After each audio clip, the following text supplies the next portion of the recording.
আলহামদুলিল্লাহ। রাস্তাঘাটে দোকানে পাটে যারা চামচ ছেলেরা যেটা ঘোরাফেরা করতেছেন, আমিও দম মোহাম্মদ জহুরুল ইসলাম জালালি আপনাদেরকে সবিনয় অনুরোধ করব, আজকের মাহফিলের আদব রক্ষার্থে, আজকের এই দরবার শরীফের আদব রক্ষার্থে আপনারা মেহেরবানি করে সবাই মাহফিলের প্যান্ডেলের ভিতরে চলে আসুন। الصلاة والسلام عليك يا رسول الله،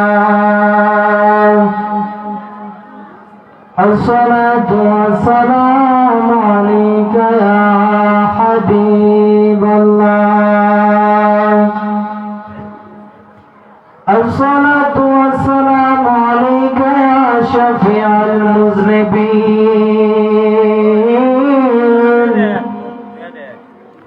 الصلاة والسلام عليك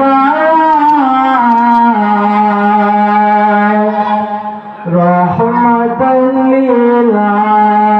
للعالمين، اللهم سيدنا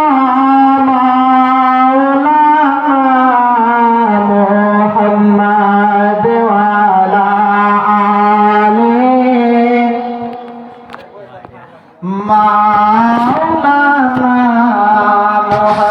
মুহাম্মদ আর মুহাব্বতের সাথে পড়েন আল্লাহুম্মা সাল্লি, মুহাব্বতে পড়েন মাওলানা মুহাম্মদ ওয়ালা আলিহি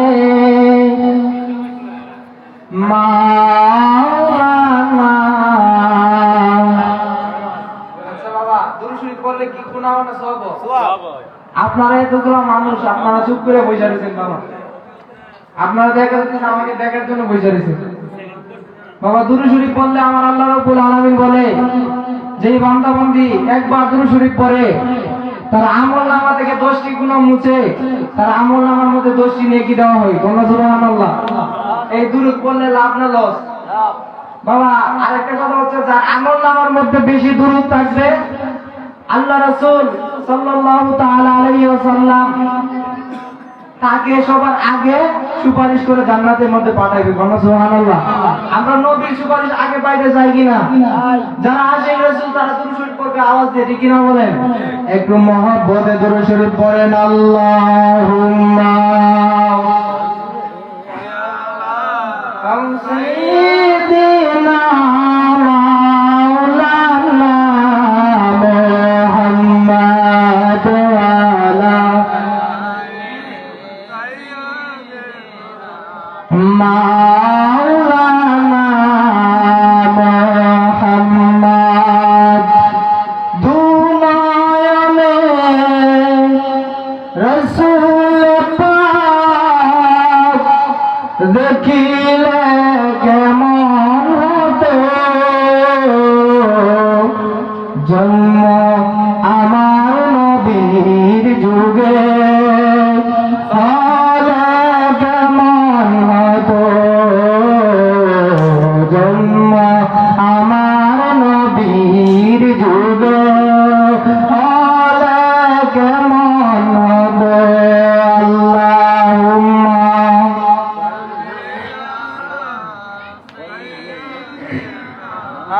মাওলানা মুহাম্মদ ওয়ালা আলিহি, আওয়াজ পারে না, মাওলানা মুহাম্মদ দুনয়নে রাসূল পাক দেখিলে কেমন হতো, জন্ম আমার নবীর যুগে হলে কেমন হতো, জন্ম আমার নবীর যুগে হলে কেমন হতো। আল্লাহুম্মা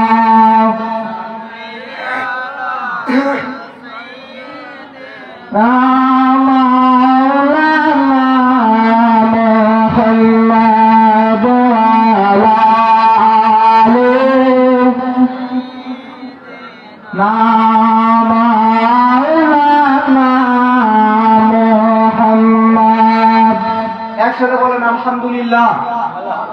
বাবা জবানগুলো জানেন, যাদের জবান আছে তাদের কাছে দাবি আছে, আর যাদের জবান নাই যাদের কাছে দাবি নাই, তার আওয়াজ না দিলে আমার কোনো সমস্যা নাই। আর যাদের জবান আছে তারা আল্লাহর নাম নেবে, নবীর নাম নেবে, ওলিয়া উলিয়া শান গাইবে, ঠিক কিনা বলেন? এই জবান তো দিছে আল্লাহ এই কারণে, এই জবান দিছে আল্লাহ আল্লাহর জিকির করার জন্য, এই জবান দিছে নবীর দুরূদ পড়ার জন্য। এই জবান যদি সঠিক জায়গায় কাজে না লাগান, এই জবানের দাম কিন্তু একদিন আল্লাহর দরবারে দেওয়া লাগবে, ঠিক কিনা বলেন? এই জবান একদিন দেওয়া লাগবে আল্লাহর দরবারে। এই জন্য যাদের জবান আছে একসাথে বলেন আলহামদুলিল্লাহ। আমার বাবারা, আমার বিজয়নগরের বাবারা, সময় একদম অল্প, এই জন্য ডাইরেক্টলি আলোচনার মধ্যে চলে যাব। আমার যুবক ভাই মুরব্বী বাবা ও আমার পর্দার আড়ালে মহিলা মারা, হৃদয়ের গানটা লাগায়া দিয়া শুনবেন। আমার ওয়াসিম ভাই আমাকে বলেছে নবীর আওলাদদেরকে নিয়ে কিছু কথা বলার জন্য। এই জন্য আমি বলতে চাই, যাদের ভিতরে নবীর আওলাদদের প্রেম আছে, যাদের ভিতরে নবীর আহলে বায়াতের প্রেম আছে, তারা কোনোদিন সামান্য মানুষ হতে পারে না, তারা কোনোদিন সাধারণ মানুষ হতে পারে না। কেন কেন কেন? কারণ হইল যারা আহলে বায়াতকে ভালোবাসে, যারা আমার নবীর আওলাদদেরকে ভালোবাসে, তারা যেন আমার নবীর আওলাদদেরকে ভালোবাসলো না, তারা যেন স্বয়ং আমার আল্লাহকে ভালোবাসলো। একসাথে বলেন না ইয়া রাসূলুল্লাহ। আমার যুবক ভাই মুরব্বী বাবা, এই জন্য বলে দিয়ে যাই, যাদের ভিতরে আহলে বায়াতের প্রেম আছে, মহব্বত আছে, তারা কোনোদিন বাড়িতে অযথা ঘোরাফেরা করবে না। কারণ হয়েছে এটা জান্নাতের বাগান, কথা বলেন ঠিক কিনা? একদিন হযরতে একটা যুবক লোক মসজিদের মধ্যে যাইয়া, তিনি মসজিদে গেছে নামাজ পড়ার জন্য। এমন সময় মসজিদের খতিবে মিম্বরের মধ্যে বৈশা বৈশা নবীর আহলে বায়াত হযরতে একটা শিশুর নাম নিয়ে তিনি আলোচনা করতেছেন। যে শিশুর নাম হলো আলী আকবর। নামটা কি? আলী আকবর রাদিয়াল্লাহু তাআলা আনহুর নাম নিয়ে তিনি আলোচনা করতেছে। এমন সময় একটা যুবকের চোখ দিয়ে পানি পড়তে লাগলো। পড়তে পড়তে পড়তে এই যুবকটা বেহুশ হয়ে গেল। পরের দিন যুবকটা আল্লাহর ঘর মসজিদ থেকে লোকটা যখন বাড়িতে গেল, কিছুদিন যাওয়ার পরে এই লোকটা দুনিয়া ছেড়ে অন্ধকার কবরে চলে গেল। আমার যুবক ভাই, তো সংক্ষিপ্ত আকারে একটু আলোচনা বোঝাই দেওয়া যায়, কারণ আমরা নবীর পাগল, ওলিয়া উলিয়ার পাগল।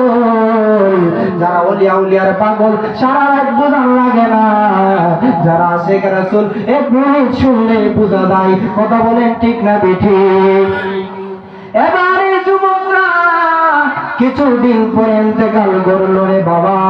এবার আমি যদি দুনিয়া ছেড়ে অন্ধকার কবরে চলে যাই, আপনার আমার গুরুস্থানের মধ্যে কিছু ফেরেশতা আসবে, ঠিক কিনা বলেন? এই যুবকটার গুরুস্থানের মধ্যে কোনো ফেরেশতা আসে না। এমন সময় এই যুবক লোকটা বলে, কেন?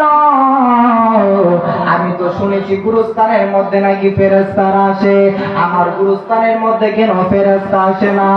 এবার একটু কিছুক্ষণ পরে যাওয়ার পরে যুবকটা তাকায় দেখতেছে তার কবরের মধ্যে একটা বাচ্চা তার কবরের মধ্যে আসছে।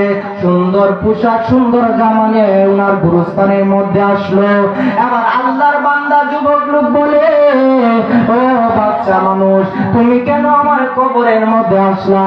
আমি তো শুনেছি মানুষ যখন মারা যায় তার কবরের মধ্যে নাকি ফেরেশতা আসে, তুমি কেন আমার কবরের মধ্যে আসলা? আল্লাহর বান্দা যুবকটারে উত্তর দিছে কি জানেননি? এই বাচ্চাটা বলে, আপনার কবরে কোনোদিন ফেরেশতা আসবে না। কেন আসবে না জানেননি? কারণ আপনি কবরে আসার আগে দুনিয়াতে থাকা অবস্থায় ওই যে নবীর আহলে বায়াতের কথা শুনে আপনার চোখ দ্বারা পানি পড়েছিল। এই জন্য আমার আল্লাহ আপনার চোখের পানির দাম দিয়া ফেরেশতা আপনার কবরে পাঠাই নাই, আপনার দাম আল্লাহ, মর্যাদা আপনার আল্লাহ বাড়াইয়া দিয়েছে। এই জন্য আমার বাবারা যাদের ভিতরে আজকের আমন্ত্রিত ওলামায়ে কেরাম, আলহামদুলিল্লাহ